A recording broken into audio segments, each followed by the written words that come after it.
Hallo und herzlich willkommen zu der nächsten Folge meines The Knitting Translator Podcasts. Ich bin Ilona, ich bin Strickerin und Übersetzerin, vorwiegend. Und mit dem Übersetzen verdiene ich das Geld, um meine Strickleidenschaft finanzieren zu können. Und das ist nicht mal gelogen, das ist, glaube ich, im Großen und Ganzen im Moment fast schon wahr, oder zumindest war das letztes Jahr ein bisschen, ja, letztes Jahr habe ich echt viel Wolle gekauft. Vieles davon sieht man jetzt hinter mir, vieles davon sieht man nicht. Darüber spreche ich ganz häufig, weil irgendwie habe ich immer das Gefühl zu Hause, dass ich von Wolle umgeben bin. Aber das ist ja auch das Schöne an unserem Hobby oder an dieser Leidenschaft. Und wie ihr vielleicht auf Instagram schon gesehen habt, wir sind bei 1000 Abonnenten. Mittlerweile schon bei ein paar mehr, was mich natürlich noch mehr freut, aber die 1000 haben mich wirklich sehr, sehr, sehr gefreut. Das war mein kleines erstes Ziel bei diesem Podcast, dass wir ja diese Stufe von 1000 Abonnenten irgendwie schaffen. Das habe ich nicht gedacht, dass das so schnell passieren wird. Es gibt natürlich Podcasts, wo es viel schneller passiert ist. Es gibt aber auch andere, die, glaube ich, seit ein paar Jahren existieren und wo das nicht passiert ist. Und ich versuche mich da überhaupt nicht zu vergleichen, sondern diesen Podcast so zu machen, dass er mir einfach Spaß macht und euch auch einfach Spaß macht. Und natürlich freut mich das total, wenn ich das Feedback bekomme, dass ihr interessante Inhalte findet, dass ihr mir gern zuhört und zuseht. Und das ist quasi die Belohnung dafür, dass ich etwas auslebe, was mir ohnehin schon Spaß macht. Das ist was ganz Besonderes. Gestern, als ich die Tausender-Marke geknackt habe ich das meiner Tochter gezeigt und sie meinte, Mama, du wirkst aber sehr glücklich. Ja, das war schon fast wie ein kleiner Vorwurf, dass ja etwas, was mit ihr nichts zu tun hat, mich glücklich macht. Aber so ist das nun mal. Vielleicht ist das Wort Glück dazu auch, oder um das zu beschreiben, ein zu großer Begriff. Aber auf jeden Fall macht mich das sehr zufrieden und glücklicher, als ich ohnehin schon bin vielleicht.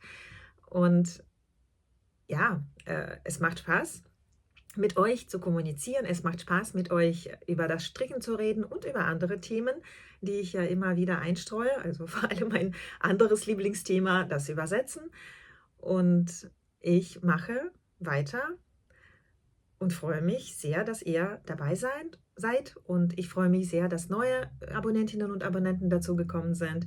Und ja, über jedes neue Abonnement freue ich mich natürlich auch. Und je größer wir werden, umso mehr Kommentare kommen vielleicht, umso mehr neue Themen kann ich vielleicht einfließen lassen, weil ja, ich koche nicht mehr so ganz mein eigenes Süppchen natürlich, weil wir schon wirklich einen regen Austausch haben, was mich sehr, sehr, sehr glücklich macht tatsächlich.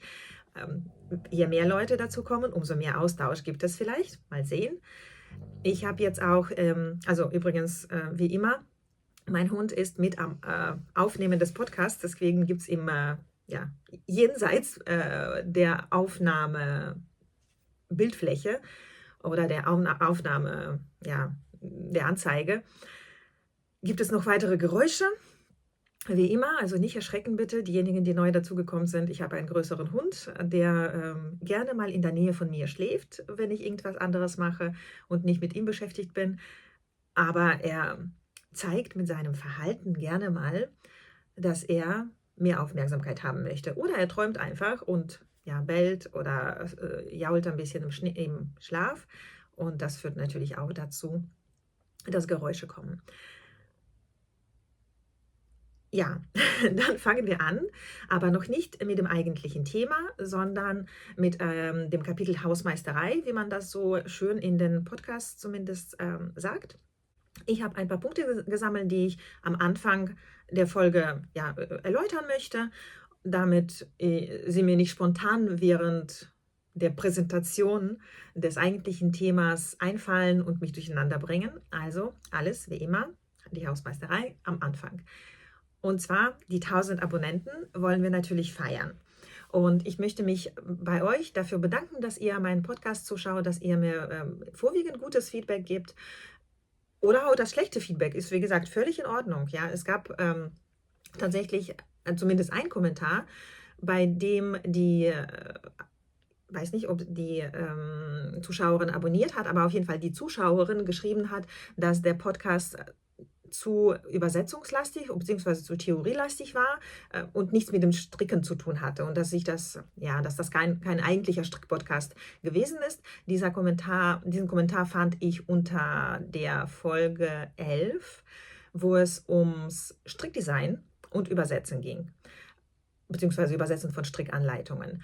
Und da war ich echt ein bisschen verwundert, aber ich habe mich trotzdem über diese Kritik gefreut, weil, wie ich an anderer Stelle schon gesagt habe, glaube ich, ich finde Kritik unglaublich wichtig. Ja, das Lob ist super für die Motivation und auch Kommentare, die weiteren Inhalt mit reinbringen, sind natürlich super, um Ideen zu sammeln, was man sonst noch erzählen könnte.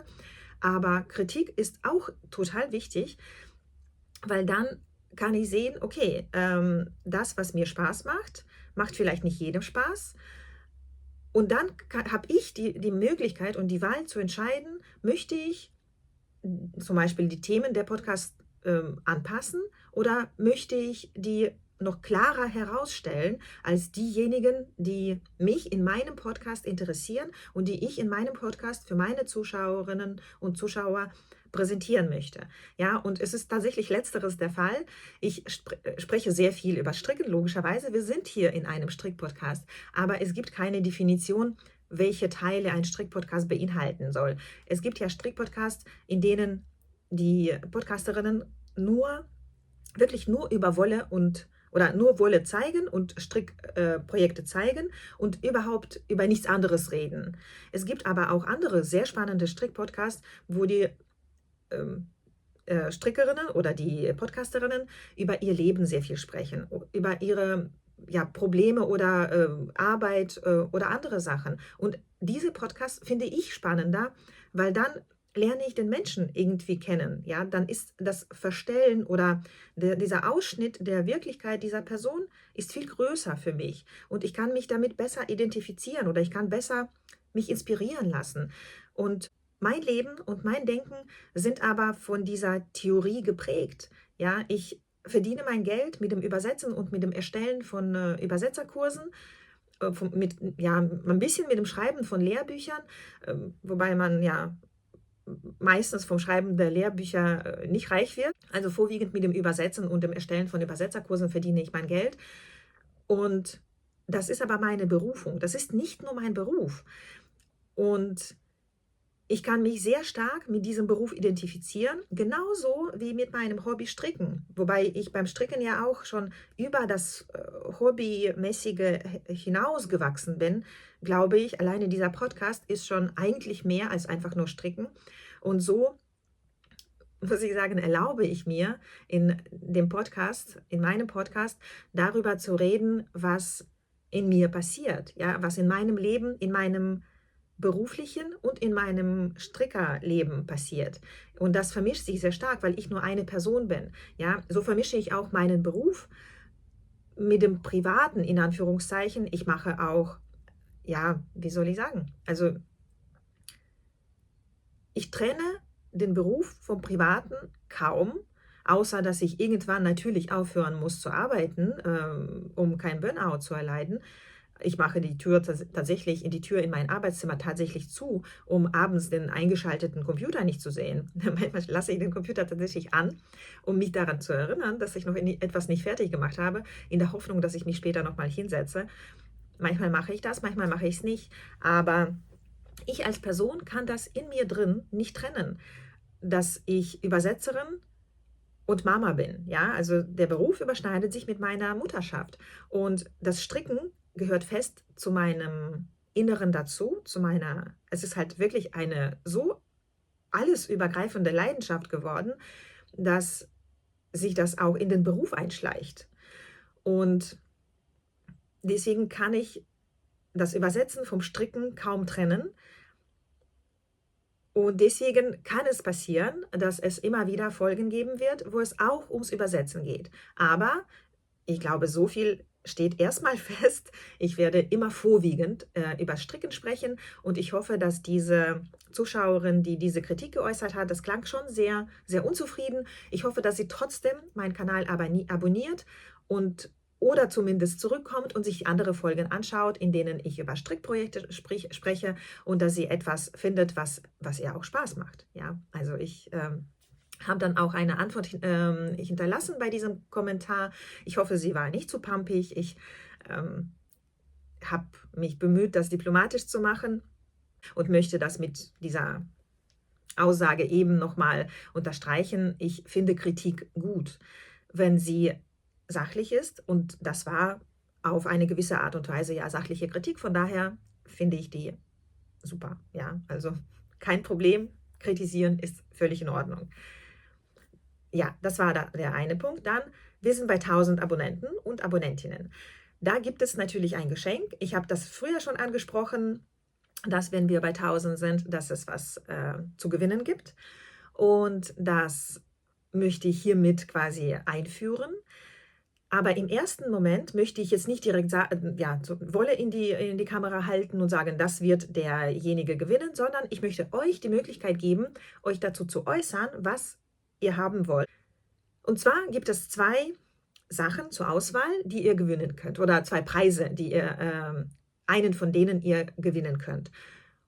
Und der erste Preis ist ein Strang Wolle, Fingering oder Decay. Welche Farbe, kann ich noch nicht sagen. Ja, ich werde, wenn die Mehrheit sich für einen Strang Wolle entscheidet, werde ich in der nächsten Folge diesen Strang in die Kamera halten, sodass ihr dann entscheiden könnt, ob ihr an dieser Verlosung teilnehmen wollt. Und die zweite Variante für einen Preis für 1000 Abonnenten ist eine Anleitung, die ich ja, schenken würde, zum Beispiel über Ravelry oder direkt bei der entsprechenden Designerin kaufen, in Höhe von maximal 10 Euro. Aber das ja, Besondere an diesem Preis ist dann, dass wenn die Anleitung in englischer Sprache ist oder in russischer Sprache, da sind die beiden Sprachen, aus denen ich übersetze, wenn also die Anleitung, für die ihr euch entscheidet, in englischer oder in russischer Sprache ist, dann unterstütze ich euch beim Übersetzen, falls ihr die jeweilige Sprache nicht könnt. Genau, das ist der zweite Preis, den ich zur Auswahl stellen möchte. Also ihr könnt abstimmen in der von mir gegebenen Möglichkeit. Also ich werde dann in der Beschreibung nochmal das reinschreiben, dass ihr abstimmen könnt und in welcher Art ihr abstimmen könnt. Und ob das die Kommentare sind oder ob das eine Umfrage ist, die ich bei YouTube reinstelle. Und dann könnt ihr kurz bis zu der nächsten Folge abstimmen. Ich würde sagen, eine Woche. Und dann in der nächsten Folge sage ich dann, welchen Preis es gibt. Also entweder ein Strang Wolle oder eine Anleitung inklusive Unterstützung bei der Übersetzung.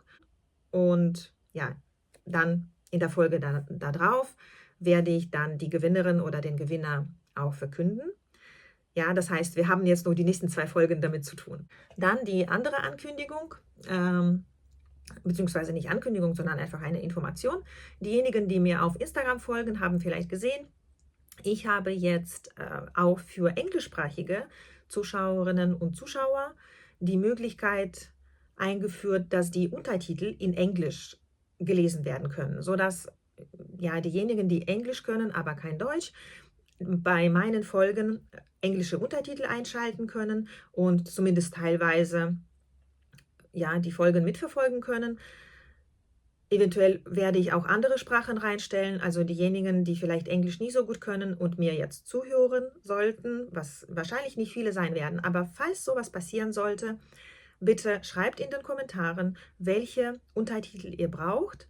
Dann werde ich versuchen, die Untertitel auch bei den jeweiligen Folgen einzustellen.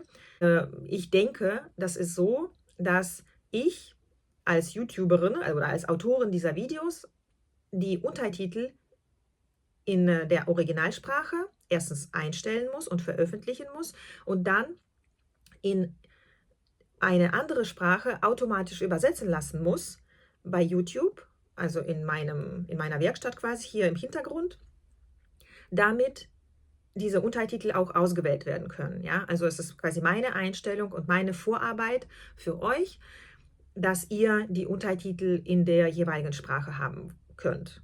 Ja? Die Untertitel sind natürlich keine sehr gute Qualität, also das ist sowohl die Untertitel in deutscher Sprache werden automatisch erstellt, als auch die Übersetzungen werden automatisch erstellt. Und da ich die Untertitel in Deutsch nicht nachbearbeite, werden auch die Übersetzungen ja alle Fehler aus dem Deutschen quasi mitnehmen, und die automatische Übersetzung oder maschinelle Übersetzung, wie das ja heißt, ist auch nicht so gut, insbesondere wenn es um ganz spezifische Themen geht, und Stricken ist ein spezifisches Thema für die Übersetzung. Ja, also diejenigen von euch, die halt meine deutsche Sprache nicht verstehen oder die deutsche Sprache nicht verstehen, sondern auf die Untertitel zurückgreifen. Es wird leider so sein, dass die Untertitel nicht hundertprozentig dem entsprechen, was ich sage, und auch ganz viele Fehler beinhalten, aber ich habe sie mir angeguckt in Englisch und sie geben eigentlich schon im Großen und Ganzen das wieder, was ich sage, und das ist ja schon eine große Hilfe. Das heißt, ich hoffe, dass diejenigen, ja, die in anderen Ländern und in anderen Sprachen zuschauen wollen, dann trotzdem was davon haben. Das war der nächste Punkt aus meiner Hausmeisterei. Dann habe ich noch einen Punkt. Und zwar, dieses Jahr reise ich in verschiedene Städte. Irgendwann im Sommer geht es für mich und meine Tochter nach Mainz. Dann fahren wir nach Karlsbad, das ist bei Karlsruhe, also in Baden-Württemberg. Und danach fahren wir an die Bodensee. Und meine Frage an euch ist folgende. Könntet ihr mir bitte in den Kommentaren oder in den persönlichen Nachrichten bei Instagram oder bei Revelry eure Empfehlungen schicken, welche Läden ich auf dem Weg quasi besuchen könnte. Optimalerweise in Mainz oder in Karlsruhe, Karlsbad oder in der Nähe vom Bodensee. Und zwar interessieren mich eher weniger so Geschäfte, in denen man ganz normale standardkommerzielle Wolle kaufen kann, weil die kenne ich im Großen und Ganzen schon ganz gut eigentlich, und die kann ich auch in meinem Local Yarn Shop hier in Bielefeld kaufen, und ich möchte dieses Geschäft auch sehr, sehr gerne weiter unterstützen. Meine Bitte an euch, in den Kommentaren oder über persönliche Nachricht bei Revelry oder Instagram oder halt per E-Mail mir ein paar Empfehlungen für kleinere oder besondere Shops zu schicken, die ich dann in diesen genannten Städten besuchen könnte. Und wir sind auch mal auf Mallorca dieses Jahr. Wenn ihr da was Besonderes kennt, was mit Faser zu tun hat, dann gerne auch Empfehlungen geben. Ich weiß gar nicht, ob ich auf Mallorca auch geguckt werde. Mallorquinische Strickerinnen, bitte melden. Ja, ich finde das so spannend. Ich war schon sehr, sehr häufig auf Mallorca. Ich habe quasi mein ganzes Studium verbracht, ohne dass ich das studiert habe. Also wir hatten einfach eine günstige Möglichkeit, dort länger zu leben. Und ich finde es faszinierend, wie Menschen dann trotzdem in der Hitze beziehungsweise in einem heißen Land, auf einer sehr heißen, sehr schönen Insel stricken können. Ja, also mallorquinische Zuhörerinnen und Zuschauerinnen, bitte melden. Das finde ich sehr spannend. Ich glaube, das war alles an Hausmeisterei, was ich jetzt hier vorschalten wollte. Und nun kommen wir endlich zu dem eigentlichen Thema der heutigen Folge. Das Thema könnt ihr ja schon oder habt ihr schon im Titel der Folge gesehen. Wir sprechen heute von Traumprojekten und teilweise von Traumgarnen, aber im Fokus sind Traumprojekte.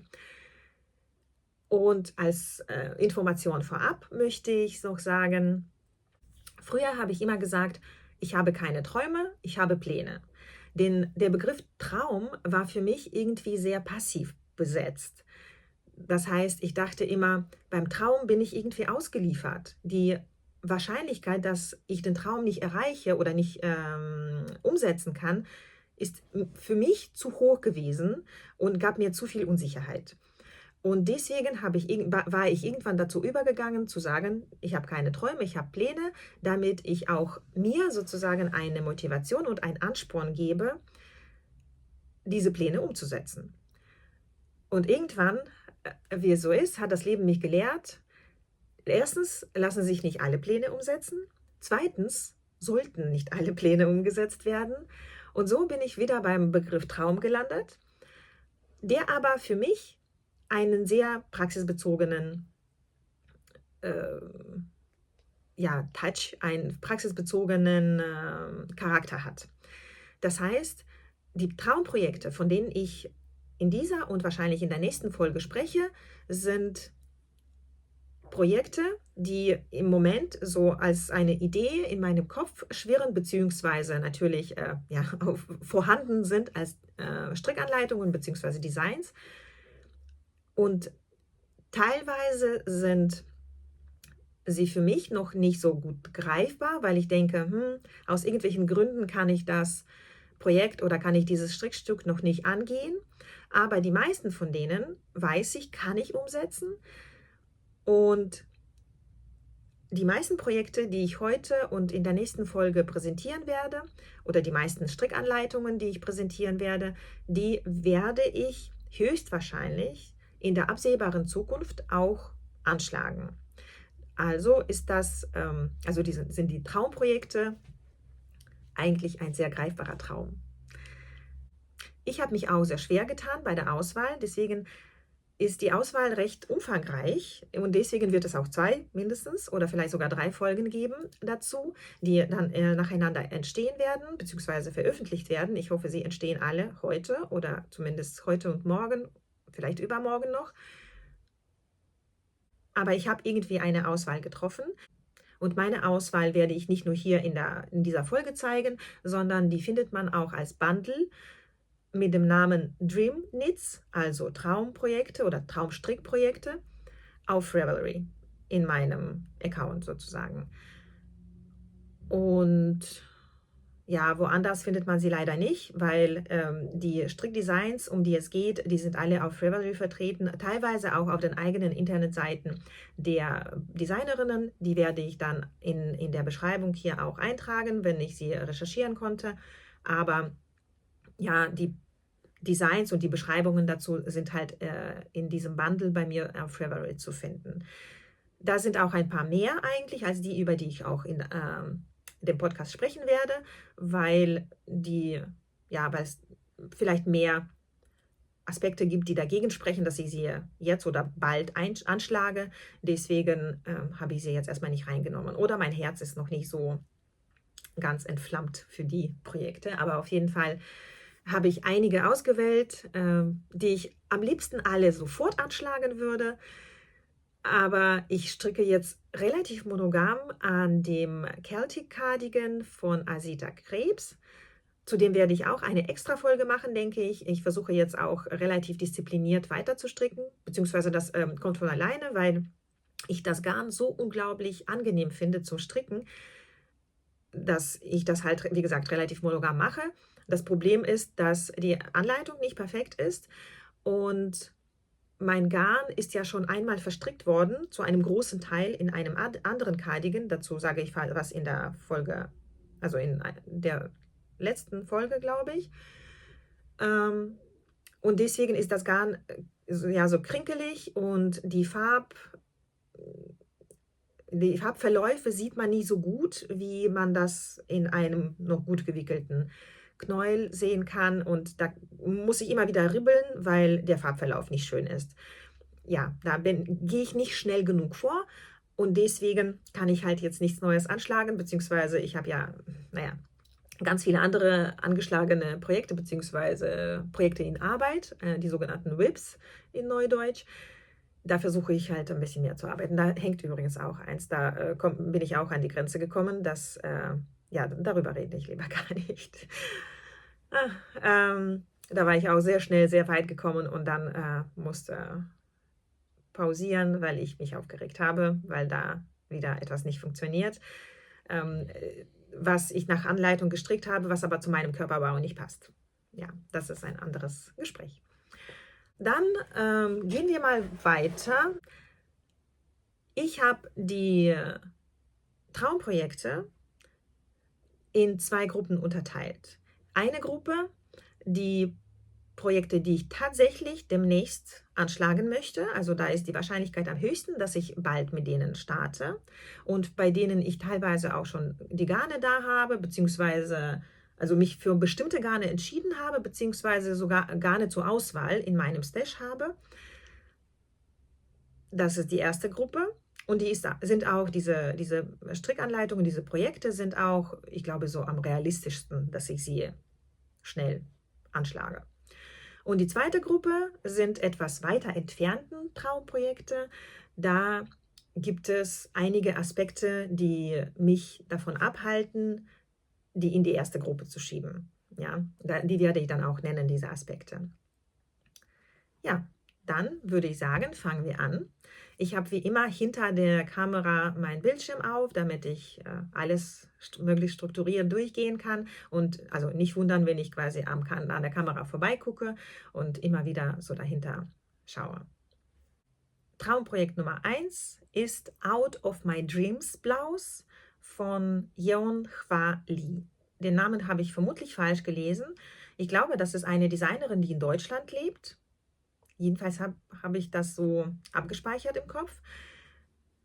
Und die Anleitung gibt es, glaube ich, in Deutsch und in Englisch, wobei die deutsche Übersetzung, oder vielleicht ist es auch ein deutsches Original, das weiß ich jetzt nicht genau, in welcher Sprache die Anleitung ursprünglich geschrieben wurde, ich sag mal, sprachlich nicht perfekt ist.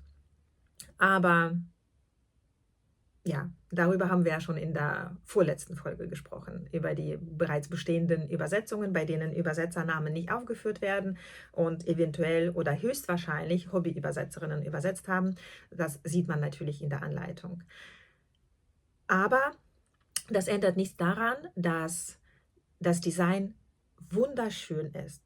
Es gibt auch eine Teststrickerin, die diese Bluse etwas abgewandelt hat und in einer wunderschönen Farbe gestrickt hat. Und das war für mich ausschlaggebend. Ich habe ja die ursprünglichen Bilder der Designerin schon gezeigt. Und hier zeige ich jetzt auch das Foto, das mich dazu bewegt hat, sofort das Garn zu kaufen und mir die Anleitung, die damals noch im Stricktest war, direkt auf die Wiedervorlage zu setzen und dann direkt als erstes zu kaufen, am gleichen Tag, als sie erschienen ist.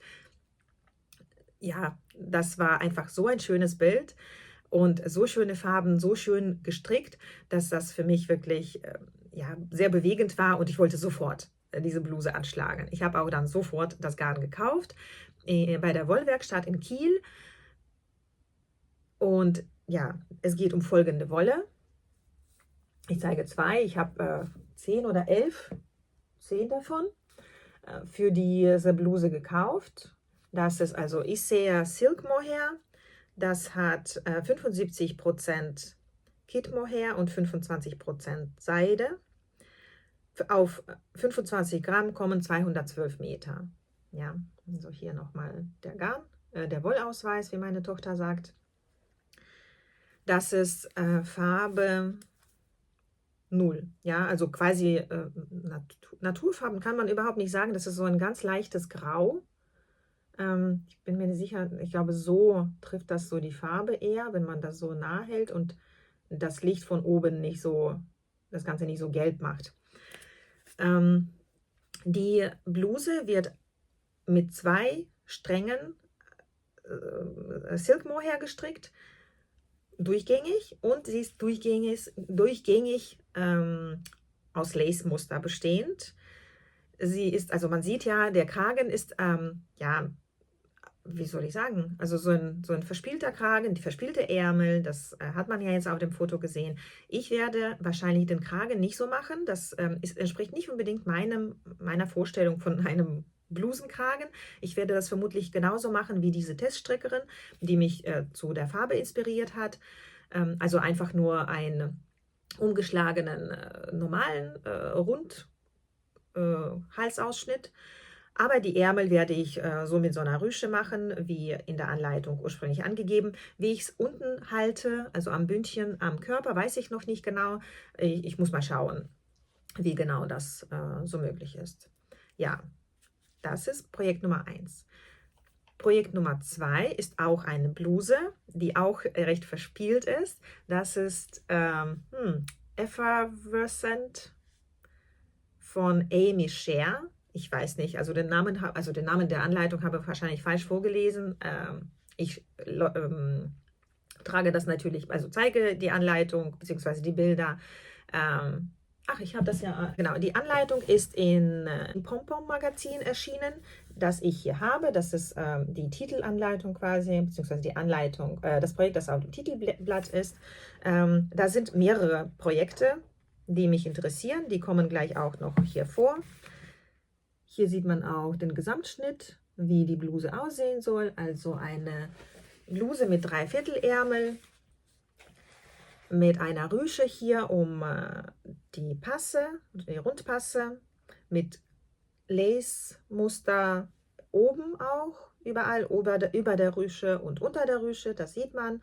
Und ja, 3/4 Ärmel habe ich gesagt, relativ kurz, also cropped auf Englisch und mit einem ganz normalen Rundhalsausschnitt. Ja, finde ich sehr schön.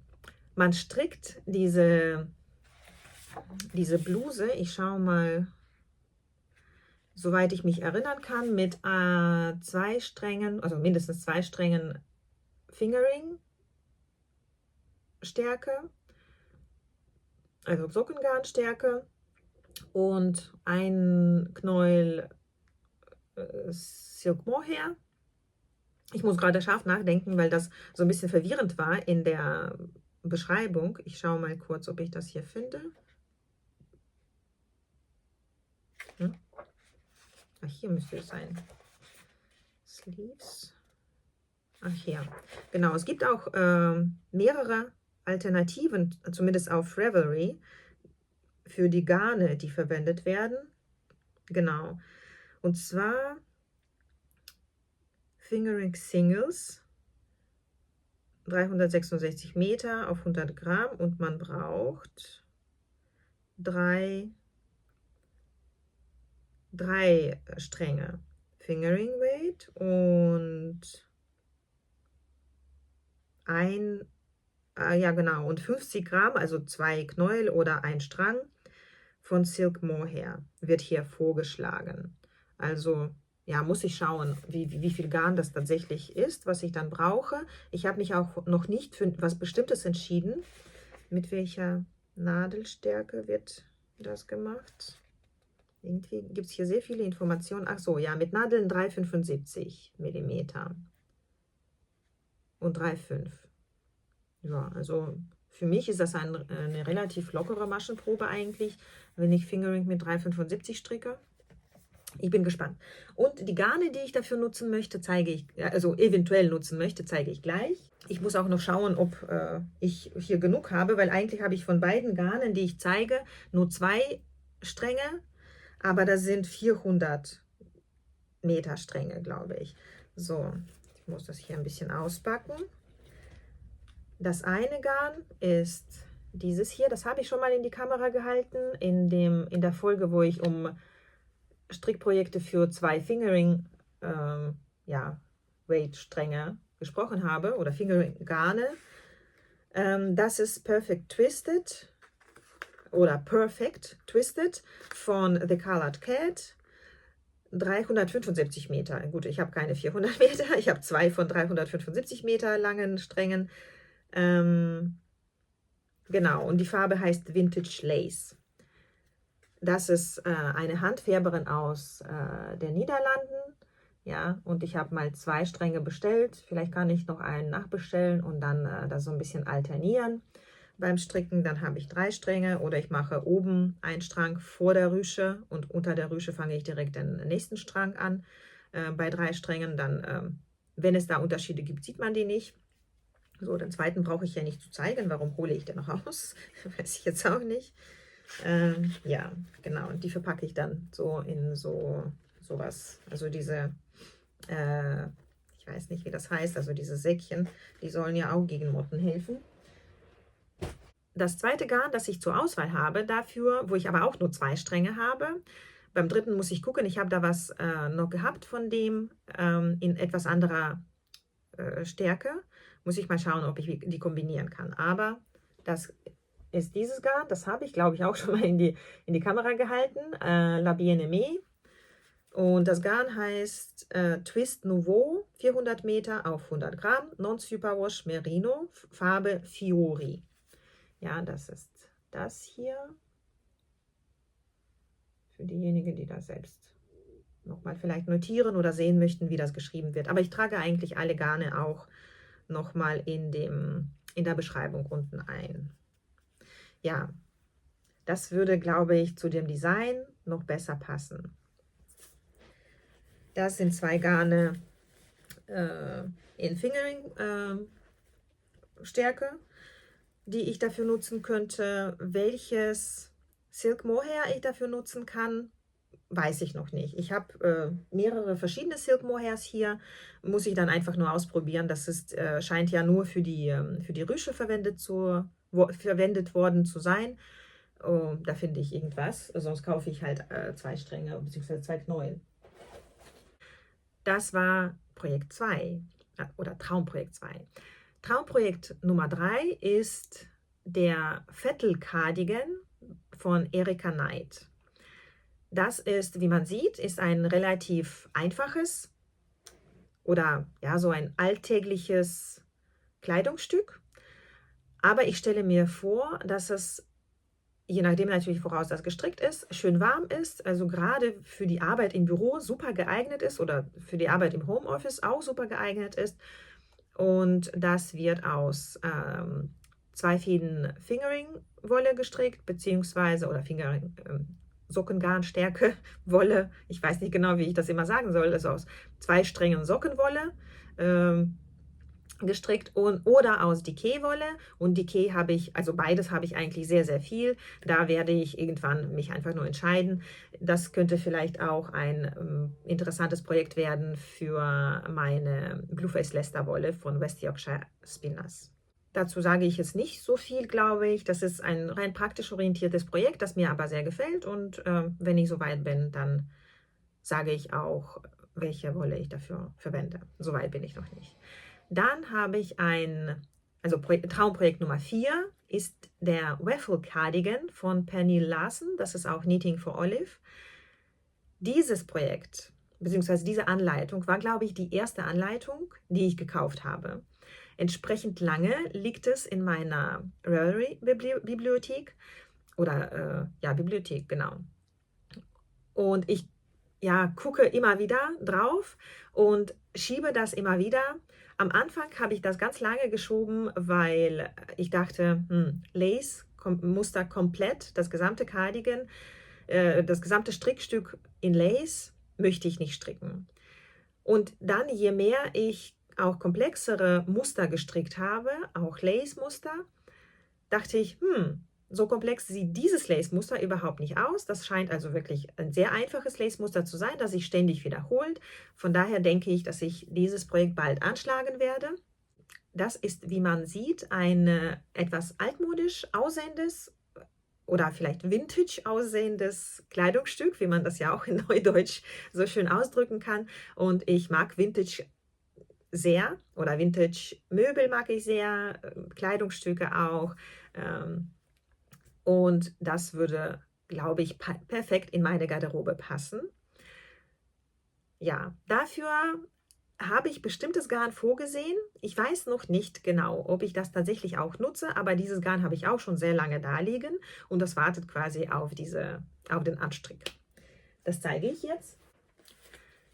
So, der Cardigan soll ja aus 3 Fäden Silk Mohair gestrickt werden. Da bin ich mir nicht sicher, dass ich das machen werde. Sicherlich wäre das mit die beste Option. Aber ich kann mir vorstellen, man kann das auch gut ersetzen. Vielleicht sogar einfach nur durch Sport-Weight-Wolle oder durch Decay-Wolle, weil dann die Maschenprobe passen würde.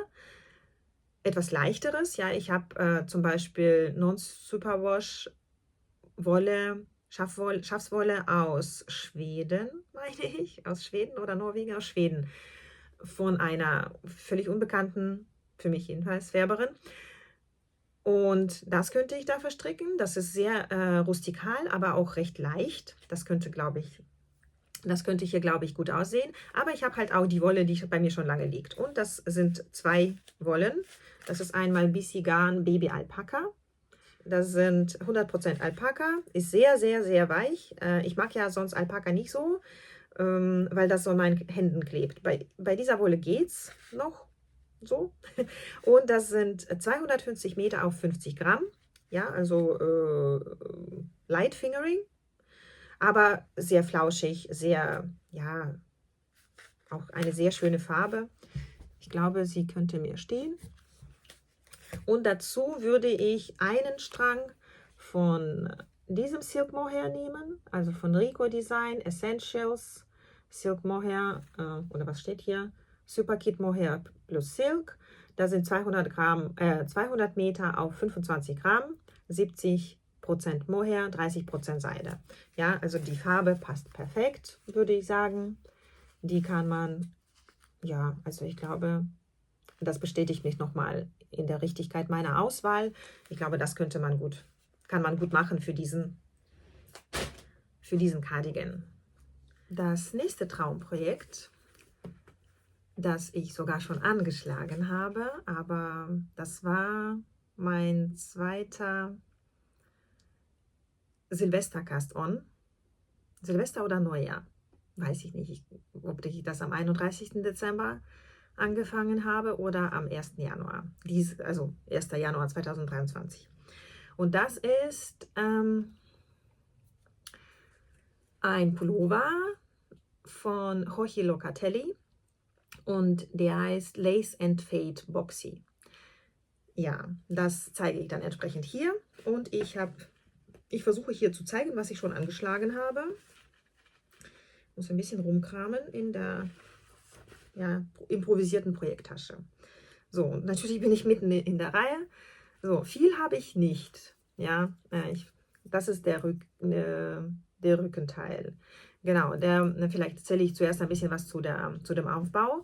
Dieser Pullover wird von oben nach unten quasi in einem Stück gestrickt, aber man fängt zuerst den Rücken an, ja, weil der wird ja so, also es ist so ein Rechteck, also man fängt mit dem, ich weiß nicht mehr genau, ich glaube man schlägt alles an und macht dann mit verkürzten Reihen halt so, formt ein bisschen den Ausschnitt hinten und die Schultern, also die Schulterpartie so, dass sie ein bisschen schräg geht und dann strickt man erstmal den Rücken und also das, was hinten halt hinter den Armausschnitten ist, bis hier unter die Arme. Dann nimmt man Maschen auf an den Schultern, strickt irgendwie hier vorne alles zusammen, verbindet wahrscheinlich irgendwann, strickt dann auch den Vorderteil, erstmal getrennt von dem Rücken und dann verbindet man alles in Runde und strickt in Runde runter. Und dann strickt man die Ärmel dran, also da sind relativ kurze Ärmel, also wie soll ich das zeigen? Also ich glaube so ab hier ungefähr gehen dann die Ärmel irgendwie hier recht eng. Ja, ist halt ein Boxy-Pullover. Ja, und ich habe hier schon den Rücken, angeschlagen und gestrickt und gestrickt und gestrickt und bin bis zu dem ersten Lace-Bereich gekommen. Und da brauchte man zu viel Konzentration. Man sieht leider nicht so viel. Ja, man sieht halt nur, dass es handgefärbtes Garn ist. Vielleicht sieht man das. Und dann kommt halt dieser Lace-Bereich. Sieht man leider echt alles sehr sehr schlecht, weil das alles noch so durchsichtig ist. Ja, man sieht aber hier, dass ein bisschen was gefärbtes, also handgefärbtes dazukommt. Und man sieht auch, dass mein Silk Mohair verschiedene Farben inne hat, sage ich mal. Ich zeige mal die Garne. Ich habe wunderschöne handgefärbte Garne, die schon so lang bis mittellang bei mir im Stash sind. Ich packe sie mal alle aus. Ein Strang habe ich noch gar nicht gewickelt. Der Pullover wird ja abwechselnd mit einem Merino-Garn bzw. ähnlichem Garn gestrickt und diese Lace-Streifen sind immer in Silk Mohair und beides jeweils einfädig. Und als Merino-Garn habe ich handgefärbtes Merino-Garn Non Superwash von Madame Benoit. Das ist eine Handfärberin aus Süddeutschland. Ich glaube, sie sind in Süddeutschland. Und ich habe schon zweimal ihren Adventskalender bestellt. Also letztes Jahr war das, was ich gleich zeigen möchte, der Adventskalender von ihr. Und dieses Jahr habe ich auch ihren Adventskalender gehabt. Der hängt noch in meiner Wand, die ich vielleicht auch nochmal einblende. Wie letzte Folge oder vorletzte Folge habe ich das eingeblendet. Und den Adventskalender vom letzten bzw. vorletzten Jahr, von dem vorletzten Weihnachten, verstricke ich jetzt in diesem Lace and Fade Boxy Pullover von Jochi Locatelli. Und zwar, ja, leider habe ich schon 2 Stränge gewickelt. Das waren insgesamt 3 Stränge, beziehungsweise im Adventskalender waren es viel mehr. Aber ich habe jetzt hier für diesen Pullover 3 Stränge. Und zwar, ich fange oben mit diesem Grau an. Ja, man sieht jetzt nicht so groß die Variation in der Farbe, aber die ist da, auch im Grau schon. Man sieht so ein bisschen. So, das ist von ihr. Ich zeige gleich den Wollausweis. Dann dann kommt dieser Strang, ja, hier von Madame Benoit. Und das ist Deluxe Non Superwash. So, und das sind 400 Meter auf 100 Gramm. Und die ist sehr weich. Sie ist wirklich unglaublich schön, weich. Merino Non Superwash fühlt sich sehr, sehr angenehm an. Und das ist meine dritte Farbe. Ja, also ich fange mit Grau an und dann bewege ich mich zu Grün und unten schließe ich mit Grün ab. Und als Silk Mohair habe ich nur einen Strang, also 50 Gramm, auch handgefärbtes Garn. Leider habe ich, also das ist mein Silk Mohair. Leider habe ich die Banderole eingewickelt, weil ich weiß auch gar nicht, warum ich hier noch mit Hand drüber gewickelt habe. Aber das muss das Silk Mohair von das Strickzimmer aus Münster sein. Mir ist leider der Name der Färberin entfallen. Das ist eine Färberin, die in Münster, ja, in Münster oder in der Nähe von Münster lebt und da ihre Strickkurse, Spinnkurse gibt, glaube ich, Wolle färbt. Und ich habe sie auf ein paar Wollveranstaltungen, also einmal auf einer Handwerksmesse in Bielefeld gesehen, das erste Mal, und dann auf dem Wollfestival in Düsseldorf letztes Jahr. Und da habe ich halt diese Wolle gekauft, und sie hat aber auch einen Etsy-Shop. Ich werde sie verlinken. Sie macht wirklich sehr schöne Färbungen, Pflanzenfärbungen, also alles natürlich gefärbt, und die Garne sind sehr schön. Ja, sie hat eine interessante Auswahl, also genau mein Geschmack, schöne Farben, und ja, dieses Silk Mohair verstricke ich halt hier auch. Und dann der letzte Pullover in dieser Traumprojektreihe ist erst heute dazugekommen, habe ich habe ich spontan auf Instagram gesehen und dachte, das ist der Pullover für dieses Garn, das ich hier schon seit ein paar Monaten liegen habe. Und eigentlich wollte ich ursprünglich einen anderen Pullover damit stricken, aber irgendwie, ja, war ich nicht mehr so überzeugt von dem Design. Und dieses wird tatsächlich im Original mit diesem Garn gestrickt, und der Aufbau gefällt mir, die Optik gefällt mir sehr, also wird es wohl dieser Pullover. Vielleicht rutscht er auch sehr bald nach ganz oben in dieser Liste von Traumprojekten, die ich anschlagen werde. Und hier geht es um den Coming Soon Sweater von Susanne Müller. Das ist auch Paula strickt. Und ja, das Garn, das dafür verwendet wird, ist Dererum Natura Ulis in einer ähnlichen Farbe. Ja, ich zeige ja das Bild von dem Design, und das ist eine ähnliche Farbe, ist aber eine andere Farbe. Meine Farbe ist die Farbe Nummer 250 601 Pouvre Blanc oder Blanc wahrscheinlich, auf Französisch ausgesprochen, ist ja ein französischer Hersteller. Das ist eine französische Non-Superwash Merino mit 185 Metern auf 50 Gramm. Dieser Cardigan ist auch aus dieser Wolle gestrickt, nur in einer anderen Farbe. Ich weiß nicht mehr genau, wie die Farbe hier lautet. Das ist so ein rosa, ganz, ganz helles Rosa mit dunklen Fasern drin oder schwarzen, dunkelgrau Fasern drin. Und das ist quasi ein ähnliches Naturweiß, auch mit so dunklen Fasern drin. Ich finde das sehr schön. Ja, das sieht halt sehr natürlich aus. Ich weiß nicht, wahrscheinlich ist das gefärbt. Ja, da fehlt mir halt das Wissen über Farben, ob das jetzt gefärbt ist oder nicht. Wahrscheinlich gebleicht, gefärbt oder ungefärbt. Ja, sieht für mich sehr ungefärbt aus. Das ist eine meiner Lieblingsfarben oder vielleicht sogar meine absolute Lieblingsfarbe. Muss ich nochmal in die Kamera halten. Ja, es wirkt halt sehr, sehr natürlich, fühlt sich sehr gut an, ist wirklich Non-Superwash, also auch vom Gefühl her, ist aber überhaupt nicht kratzig, ist halt Merino. Und das wird ein wunderschöner Pullover coming soon. Passt auch so vom Namen sehr gut zu seinem Platz in meinem Kopf. Als nächstes kommen ein paar Strickstücke, die ich für meine Tochter geplant habe. Ja, Nummer 1 in diesem Bereich, beziehungsweise Nummer 7 auf der Liste der Traumprojekte, die demnächst angeschlagen werden, hoffentlich nicht alle zusammen, ist der Pullover Go Get Them Tiger von Espace Tricot. Die Anleitung ist kostenlos. Ich glaube, das ist jetzt die erste kostenlose Anleitung, die in dieser Liste auftaucht. Und das ist ja, für Kinder entworfen, beziehungsweise also eine Strickanleitung für Kinder, für ein Pullover, wieder hier eingeblendet. Und ich habe sogar schon Wolle da und wollte eigentlich letztes Jahr schon stricken, konnte mich aber wegen der Wolle nicht entscheiden. Und dann hatte ich was anderes gestrickt, was Wärmeres.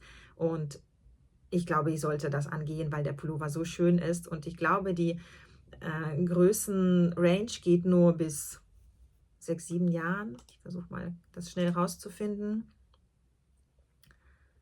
Bis 7, 8, ja, genau, bis 7, 8 Jahren. Und eigentlich wird der Pullover aus Dikee-Wolle gestrickt. Ich habe aber 2 Sets zur Auswahl, beide in Fingering Weight. Ich muss also schauen, wie ich das mache. Muss also eigentlich größer stricken. Ich werde mal schauen. Manchmal fallen ja die Größen nicht so groß aus, wie eigentlich angegeben. Und wenn ich die Größe 7, 8 für meine 6-jährige Tochter nehme, dann wird vielleicht auch Fingering Stärke kein Problem sein. Genau. Und ja, ihr seht schon, der Pullover ist einfach nur unglaublich süß, unglaublich schön. Und ich habe eigentlich auf dem letzten Wollfestival dazu auch wirklich perfekt passende Wolle gekauft. Und dann wollte ich aber die Wolle für mich haben und habe für mich aber immer noch nichts gestrickt. Und dann habe ich noch auf dem gleichen Wollfestival am nächsten Tag, glaube ich, also 2 andere Stränge gekauft. Dafür braucht man wahrscheinlich nur 2 Stränge. Normalerweise komme ich mit 2 Strängen für meine Tochter sehr gut aus. Und dann habe ich halt auf dem Wollfestival noch 2 weitere Stränge gekauft in ähnlichen Farben, aber die gefallen mir nicht so gut wie das erste Set. Und so, ja, zweifelnderweise sind Monate vergangen und ich habe den Pullover noch nicht gestrickt. Aber ich möchte den doch irgendwann bald stricken. So, das erste Set der Garne ist dieses hier. Ja, die beiden müssten eigentlich fast perfekt passen, nur ist dieser hier ein bisschen zu weißlastig, würde ich sagen. Aber mal gucken, weiß ich noch nicht genau. Aber die passen halt von der Strenge, von der Bearbeitung sehr gut zusammen. Das ist von Bohai Jans, ich glaube Elke heißt sie, lebt in Düsseldorf und mittlerweile hat sie auch einen eigenen Online-Shop. Sie hat lange über Etsy verkauft und jetzt verkauft sie halt in ihrem eigenen Online-Shop. Und das ist Tralafiti. Ja, da steht sogar der Preis, also 366 Meter auf 100 Gramm. Das ist Merino Single Superwash. Was noch? Farbe steht hier nicht, oder? Nee, Farbe steht hier nicht. Nee, aber gut, das ist die Farbe. Der Farbname steht hier nicht. Gefällt mir wirklich sehr, sehr gut. Und fühlt sich auch sehr gut an. Also man spürt schon ein bisschen Superwash, aber für meine Tochter stricke ich meistens eigentlich Superwash-Sachen, damit ich sie leichter und häufiger waschen kann. Und das zweite Garn, das hatte ich damals schon, das habe ich nicht auf dem Wollfestival gekauft. Das ist von Hedgehog Fibers, glaube ich, heißt das korrekt. Skinny Single, also auch ein Single-Garn, 366 Meter auf 100 Gramm, 100% Merino-Wolle, müsste Superwash sein und die Farbe ist Typewriter. So, und die Farbe, den Strang habe ich ursprünglich für mich gekauft, 1 oder 2 Stränge, ich weiß gar nicht mehr. Und jetzt will ich nach wie vor eigentlich aus dieser Wolle was für mich stricken und ich habe mittlerweile noch 2 oder 3 Stränge nachgekauft. Alles bei Mailis in Hamburg. Und ja, ihr seht mein Dilemma. Ich möchte diese Wolle für meine Tochter verstricken. Und ja, diese passt halt von der Haptik und von der Bearbeitung sehr gut dazu und von der Struktur. Ich zeige jetzt noch das andere Set und dann könnt ihr mir vielleicht eure Empfehlungen aussprechen. So, und ich habe hier schon gewickelt, weil ich eigentlich anschlagen wollte, diese beiden Wollen, die auch vom selben Hersteller, wie heißt das? Die auch vom selben Hersteller stammen. Ja, also die beiden Wollen sind vom selben Hersteller. Und hier geht es um Rohrspatz und Wollmeise. Genau, eigentlich ein sehr bekannter Name, also mir ein bekannter Name, aber ich vergesse ständig, weil ich sie mit Mondschaf verwechsle, also so namentlich verwechsle. Sind natürlich ganz unterschiedliche Unternehmen oder einfach zwei verschiedene Unternehmen, die beide sehr schöne Wollen machen. Also Rohrspatz und Wollmeise. Und hier geht es um 100% Wolle, Superwash, 350 Meter auf 100 Gramm, also ähnlich dick eigentlich wie die andere Wolle. Sieht aber und fühlt sich dünner an, weil kein Single ist gezwirnt. Und das ist Birkenrinde, das ist Farbe Birkenrinde. Hier ist viel weniger Weiß drin. Ja, ich glaube, diese Farbe würde als diese schwarz-weißen Streifen viel besser passen. Vielleicht ist sie aber auch zu schwarzlastig. Das kann natürlich sein. Und die andere Farbe,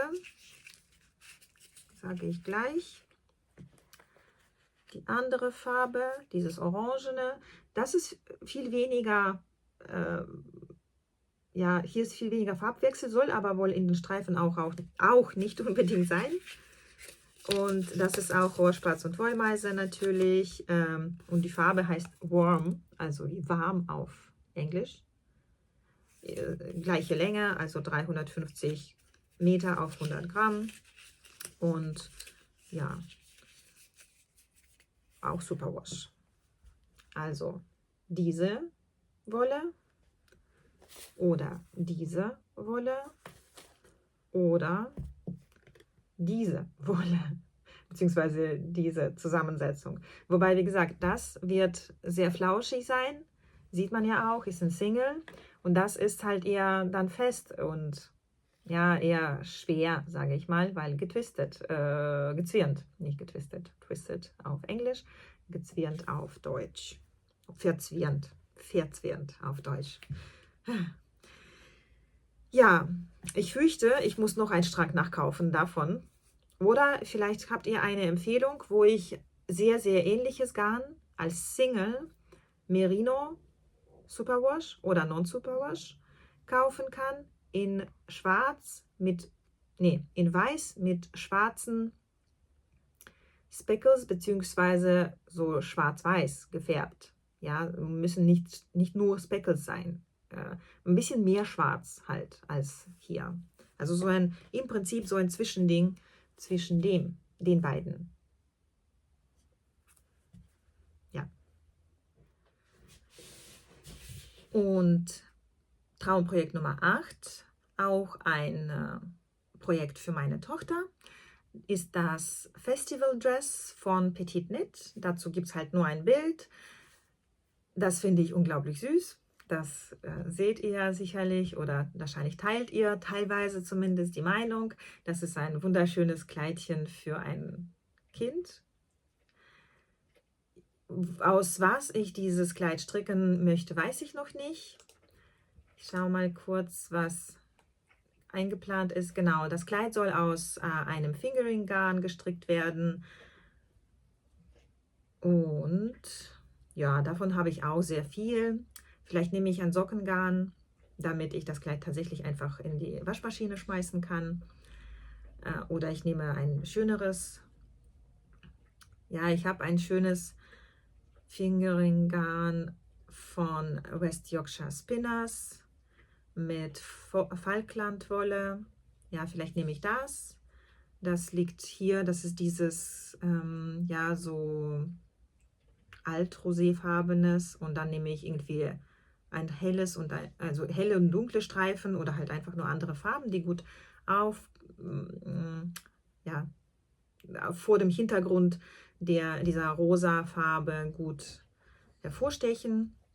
Weiß ich noch nicht. So weit bin ich noch nicht, aber dieses Kleid möchte ich irgendwann auch stricken. Und auch da muss ich mich beeilen, weil die Größen, glaube ich, auch nur bis 8 Jahren gehen. Ja, wobei Petit Knit Sachen eigentlich recht häufig etwas zu groß ausfallen. Vielleicht habe ich da noch Zeit. Dann habe ich ein paar außergewöhnliche Ideen. Ich habe hier 2 Hosenanleitungen und eine davon möchte ich nachstricken. Beide Projekte bzw. beide Anleitungen sind in meinem Ravelry Bundle Dream Knits zu finden. Und ich habe mich noch nicht entschieden, welche davon ich nachstricke. Ich finde beide interessant. Das ist einmal die Anleitung von Alison Lola for the Grown-Ups, also für Erwachsene. Die ist aber aus Decay gestrickt. Also dickere Wolle, Double Knit heißt das ja, also doppelte Stärke von Fingering, also so ungefähr 220, 240 Meter auf 100 Gramm. Weiß ich nicht. Ich kann mir vorstellen, dass es unbequem wird, wenn man so dicke Hosen anhat. Die zweite Anleitung ist von Brianna Lupino und die Hose heißt Ten Line Joggers. Die ist auch lustig und scheint ein bisschen praktikabler zu sein, weil sie aus Fingering-Stärke gestrickt wird oder aus Fingering-Wolle. Wahrscheinlich werde ich sie nachstricken. Vielleicht kombiniere ich beide Anleitungen miteinander, weil mir dieses breite, umgeschlagene Bündchen nicht gefällt. Ich glaube, das trägt dann recht viel auf an der Stelle. Und ich werde wahrscheinlich unten das Rippenmuster bzw. das Bündchen nicht so lang machen und die Hose wahrscheinlich lang stricken. Ja, und das Bündchen aber kürzer machen. Damit gehe ich praktisch in Richtung dieser anderen Anleitung, also for the Grown-Ups Hose.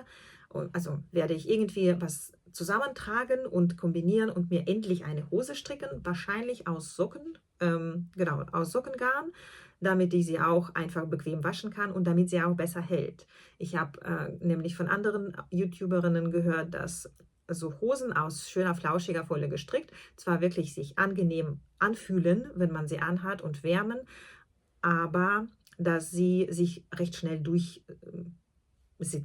Ja, also an den entsprechenden Stellen halt recht schnell Löcher bzw. dünnere Stellen bekommen. Und das ist ja nicht der Sinn der Sache, wenn man sowas Größeres strickt. Dann habe ich noch 2 Tücherprojekte im Sinn.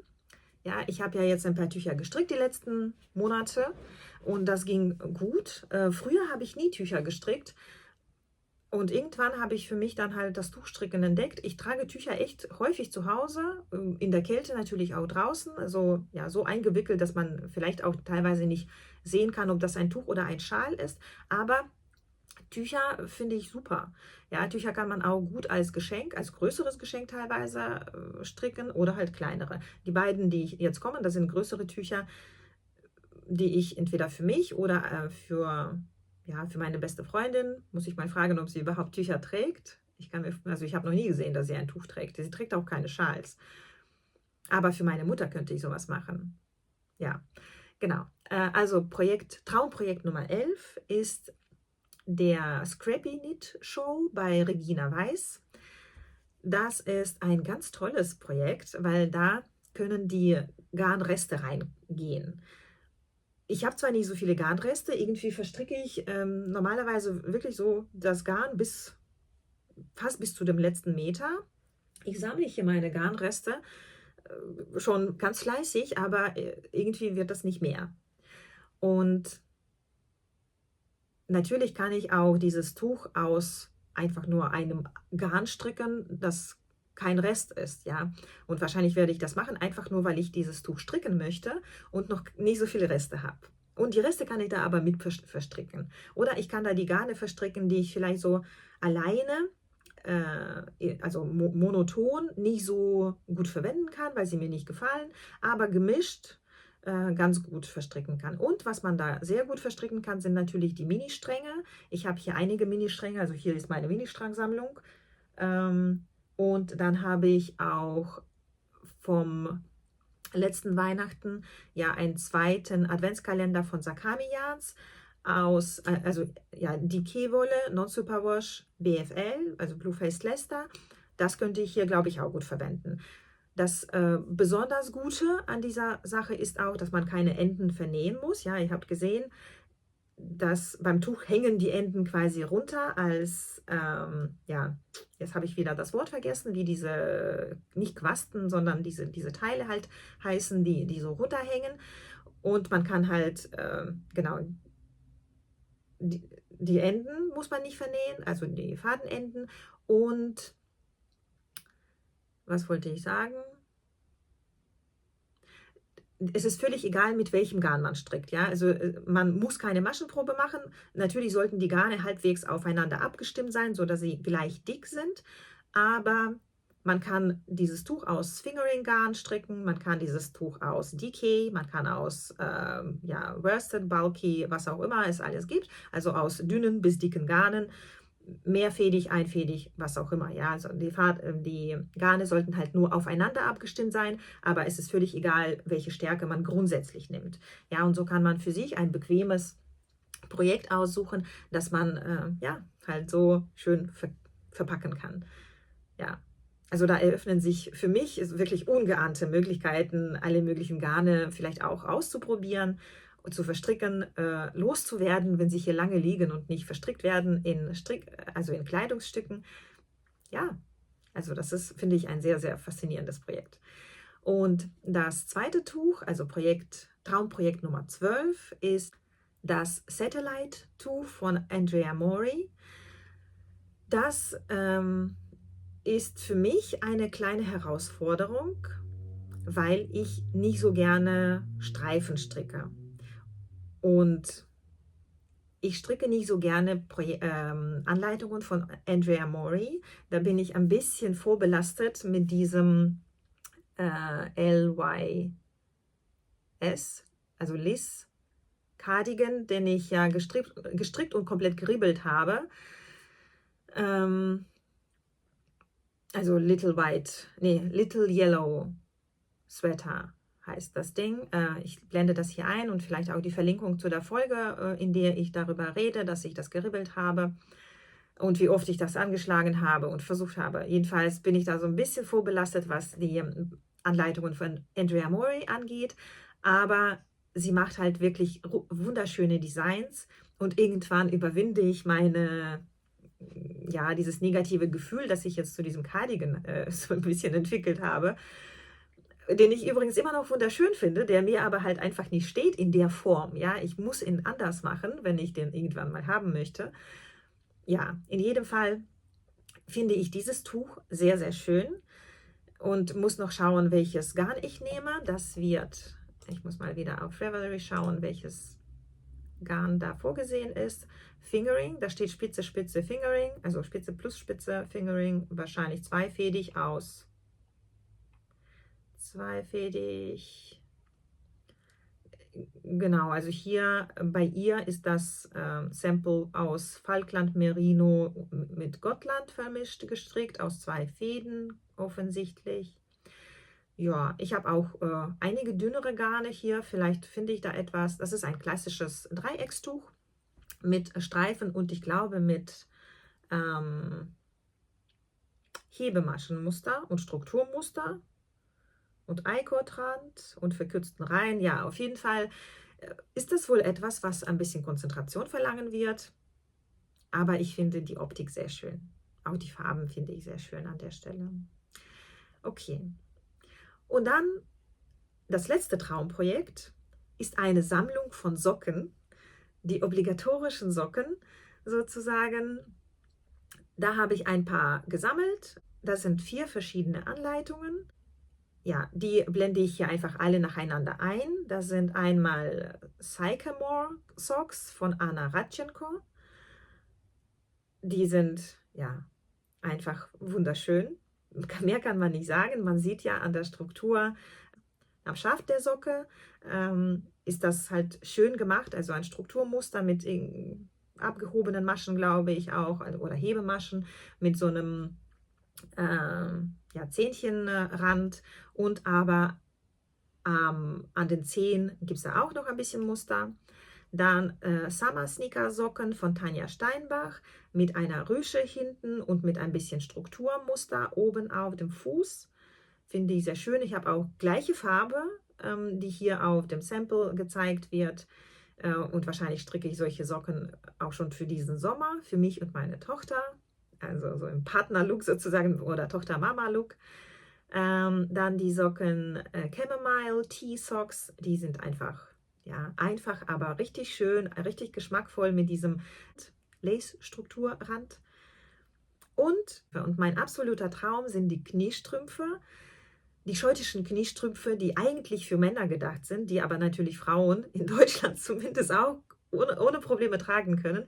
Hier blende ich das Bild ein. Das ist die Anleitung Lord of the Isles von Kate Davis. Ja, das ist einfach wunderschön. Die Socken bzw. die Kniestrümpfe, die stricke ich mir auf jeden Fall auch und wahrscheinlich für meine Tochter auch. Die sind einfach nur total cool. Ja, und ich trage zu Hause tatsächlich häufiger mal mit Kleidern eher Kniestrümpfe als Strumpfhosen, weil das völlig ausreicht. Und das ist auf jeden Fall eins meiner Traumprojekte. Ja, genau. Dann bin ich für heute oder für diese Folge bin ich fertig mit dem, ich hoffe, nicht zu schnellen Überblick über die Traumprojekte, die ich in relativ ja, naheliegenden Zukunft anschlagen möchte. Natürlich kann noch etwas dazukommen, beziehungsweise etwas fliegt von der Liste, weil ein neues Projekt, das ich anschlagen möchte, dann irgendwie viel mehr Platz in meinem Herzen eingenommen hat. Aber ich denke, das sind so Projekte, die beäuge ich schon seit Monaten teilweise und die möchte ich stricken. Und jetzt, nachdem ich für diese Folge eine Übersicht vorbereitet habe, habe ich nochmal vorsortiert und verstanden, dass wirklich diese Projekte jetzt ja, für mich die besondere Motivation darstellen, etwas Neues anzuschlagen, wobei ich dafür gar keine Motivation brauche normalerweise. Und ich werde euch auf jeden Fall auf dem Laufenden halten, wie es oder wann ich was Neues angeschlagen habe, das ist logisch. Und in der nächsten Folge geht es dann um die Traumprojekte, bei denen irgendwas da ist, was mich noch davon abhält, mit denen anzufangen. Ich hoffe, ihr habt euch gut unterhalten gefühlt. Ich freue mich auf eure Kommentare. Ich habe ja am Anfang der Folge auch ein paar Fragen gestellt. Ich würde mich total freuen, wenn ihr diese Fragen beantworten könnt. Entweder hier oder über Instagram, über die persönliche Nachricht oder auf Ravelry könnt ihr mich auch persönlich anschreiben. Und ich freue mich auf den weiteren Austausch und bis bald. Tschüss.